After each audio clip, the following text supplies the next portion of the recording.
morning. I trust that you're well today. As we continue around our theme, Every Cup Counts, during our Faith Promise season, this morning I would like to share with you from John chapter 14, verse 12. This is a place where Jesus is encouraging his disciples, and he's saying to his disciples, guys, don't be afraid, trust in me, I am with you all the way. And in verse 12, we pick it up again there where Jesus tells his disciples, and he says, very truly, I tell you that the works that I've been doing, you shall do even greater than these, because I'm going to the Father. Now, that is very powerful because everybody always wonders, what did Jesus mean by you will do even greater things than what I have been doing? And so we can see through scripture that Jesus didn't try to say to them that you will be better or you will do greater exploits than I have done on this earth. What Jesus was trying to say was that because you're gonna be the ones who go out and advance God's kingdom, you must understand that you will be reaching even a far greater crowd than I've ever done. And so you will be able to go into other lands geographically. You will be able to meet other people. And so Jesus was saying to his disciples, you will do greater things because the kingdom will advance through you. Jesus was saying these words to his disciples. Now, where does this come in for us today? Does it mean that we can be better than Jesus, perform greater miracles than Jesus, be in more locations than Jesus? Of course, we can be in more locations than Jesus, but greater miracles than Jesus, that's not what the word was actually saying there. What the Bible was encouraging the disciples and us was to say that you, the believers, the disciples, you go and you advance God's kingdom. So this morning I would like to just highlight three things for you. The first thing is that geographically Jesus was limited because he could only move around Israel and the places where he used to go around Judea, Samaria, all those places. But the outermost parts, the whole of Europe, Africa, the other continents, he couldn't get there. And so he had to trust his disciples to go and advance the kingdom and speak to others and encourage other believers. And so geographically, we are doing greater than what Jesus did because he was only limited within that space. And so the second thing I would like to highlight for you is that even though we are able to advance geographically and we are able to go in other places, we have a place to still play in the places where we live, in our neighborhoods and everywhere else.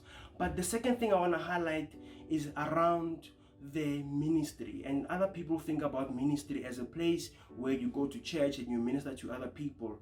Jesus was saying these words to encourage his disciples and us to say that ministry goes wider than that. It goes into the education field, into engineering, into health, medical, and every other part of society. And that's why we have things like NPOs, places where people can go and contribute and be role players in changing society so God's kingdom can advance. Perhaps you find yourself today in a place where you are working in another field other than being in a church setup or working for the church. I want to encourage you, where you find yourself today, either in law or anywhere else for that matter, God has called you today to serve there and to be the light in that place.